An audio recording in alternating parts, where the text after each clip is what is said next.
Hey ladies and gentlemen, today I just want to play the Mujannah formation, which I covered last week in the video that has popped up in the card above. That's the tutorial video. But today I want to play a game featuring the Mujannah formation and hope things will go as planned. So after d4, I plan to go c5, starting with the old Benoni, and should white play d5, I'll play f5, turning this into some kind of the improved Dutch if you think about it, with a misplaced pawn on d5. And the only thing I know here is to be quick in development on the king side. For example, after something like pawn to c4, the move to consider is knight f6, and after knight c3, before playing d6, you first ensure to finish your king side development as highlighted, beginning with g6, so that if bishop g5 is played, now you go bishop g7. If bishop takes, you take back with your bishop, and if knight f3 is played, this is when you go pawn to d6 or do whatever you want to do. And one of the moves I didn't cover in my tutorial video is the move pawn to g3, where white fianchettos the light square bishop and castles short. In this position, you can do whatever you want. First,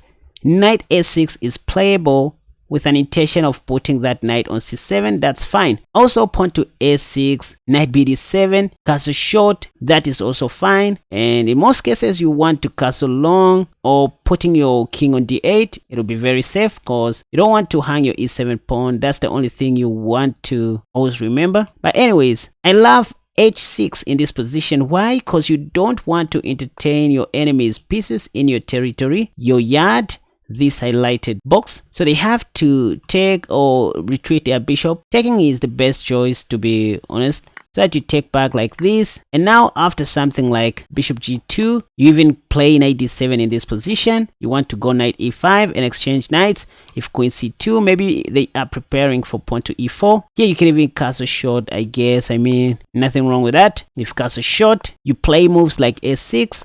You want to go rook b8, slow chess but very lethal. You want to go b5. If they play a4, preventing this move, you can even go pawn to g5 in this position. You begin marching to Zion if you want. Oh, looks like the pawn is hanging, but it is moves like these that make the Mujannah formation to be very dangerous. That's a blunder, as you can tell, due to bishop takes c3, discovery on the queen. If queen check, you simply retreat your bishop back to g7 and you are safe. Next, you will play knight e5 in order to oversimplify the game. Who are you? A genius, right? That's why you have all the reasons to subscribe to this channel. If at all you haven't already, that's another way you support this channel, you guys. Share this video if you can as well. Now it is time for me to surprise a random opponent on Lichess with this so-called Mujannah formation. Let's go.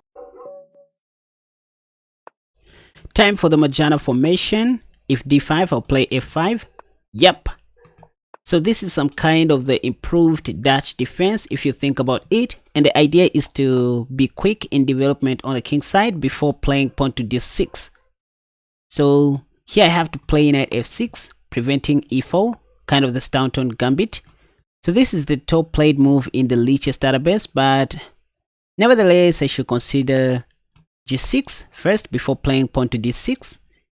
So be quick with your king side development. That's the key, and that's what I said in my tutorial video. Let's see what else my opponent. Yep, so pawn to g3, bishop g7, and then I can castle short if I want, but it's always great to castle long in the Mujannah formation, so there's no need to rush anyway. Pawn to d6. Next, I want to play knight a6. Yep, knight a6 to put my knight on c7 like this, and then a6. With rook e1, I guess my opponent wants to play e4 in the near future, but let me just continue with b5. If pawn takes, I'll be glad to take back.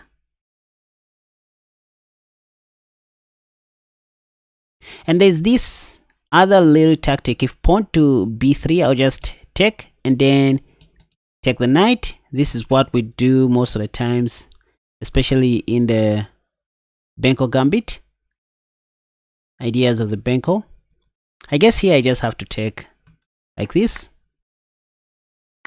And then take the free pawn Can I? I think let me just take. Oh, the problem is white will play knight eg5. But that will be fine. That's fine. Let me do this. If knight eg5, I'll just cast a shot. I also have bishop g4 and takes. So with b takes c4, I just opened my queen side. Bishop f4. I guess it's now time to cast a shot. Or maybe I can start with takes and then take. But that's just too much. Or let me just take. Why not?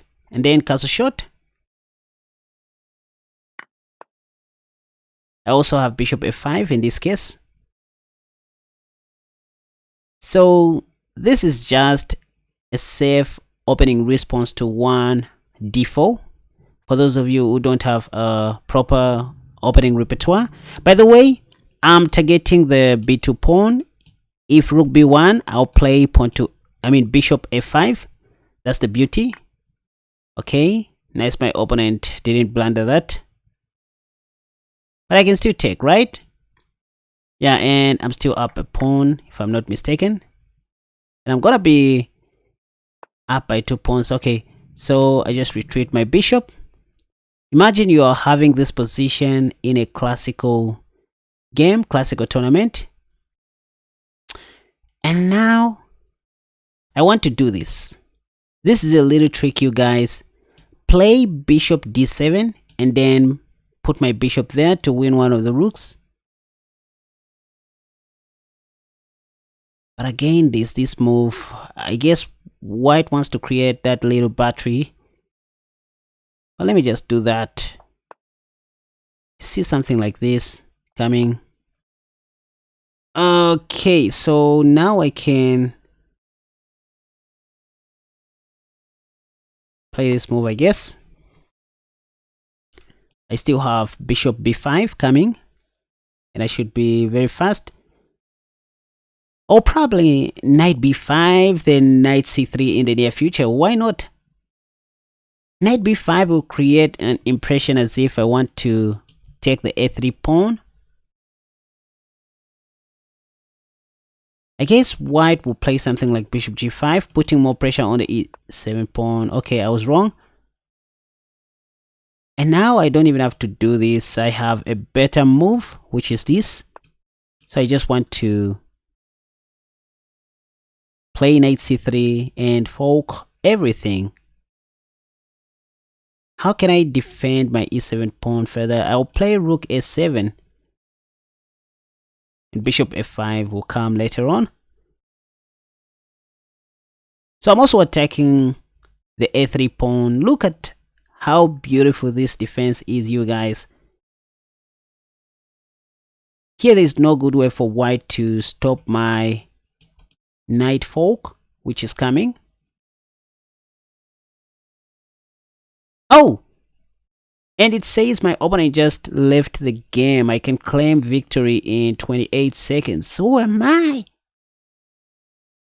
At this point, I think my opponent is suspecting me of cheating because obviously they don't know who I am anyway. Or maybe they just quit chess for good. 8 seconds to victory. 6 seconds, 5 seconds, 4 seconds. And boom! There you have it, ladies and gentlemen. That's how you punish d4 players with the Mujannah formation. Can I claim victory or call it a draw? So pop. Yep, that's it. I just won a game with the Mujannah formation, you guys. See how stable this opening is. Very safe to play even in a real OTP tournament. Let's see what Stockfish has to say about this. I may be deceiving myself. Okay, so Stockfish gives me a negative 2.2 advantage, suffice to win the game. And the only thing it recommends is Queen E1, which I guess my opponent wasn't even going to find, after which I was going to play something like Knight C3. Even better, Knight D4 according to Stockfish, because if Rook takes E7, I can still take the Rook. If Rook to E3, Knight C2 is very strong, and then I'll win that. So I guess this is how the game was going to continue if I was playing against a very strong opponent. But I'm sure my opponent in this position was going to play something like Bishop G5, maybe trying to prove a point. But I was just going to play Knight C3 either ways, and after something like Queen E1, no need to even take any of the rooks. Just play Bishop A5, adding more salt to the wound, and say after Bishop takes, the last kick of a dying horse, I was going to play Queen D7, knowing anytime I can take one of the rooks and the bishop. If Bishop G5, I was going to take on E4 with my bishop, also attacking the knight. And at the end of the day, I guess we're going to have a position that looks like this. Worst off, Queen F5 was going to hurt, and then it was going to be a matter of time before converting, winning the whole game. Right, you guys, so this is all about the Mujannah formation. If you want to learn more about this wonderful opening response to 1d4, you can watch my tutorial video, which is already in the comment section or in the video description down below. And remember to share this video, subscribe if you haven't already, because that's what encourages me to keep on making more wonderful videos just like this one. Hope to see you soon in my next video. Now, time for you to go and check out my new E5 defense course, which I have also linked in the comment section down below. And I'm glad to say, so far it has received a lot of attention and people are getting it like crazy. So it's an opening response that you try against White's E4 opening. You're going to learn how to play against the Scotch, the Royal Pace, the Bishop's opening, 3 Knights opening, the 4 Knights game, the Vienna game, even the Italian game. So it's the complete E5 defense course that I just launched with my team. You better go and check it out. Thank you so much for watching this video. Until next time, have a wonderful day. Bye bye.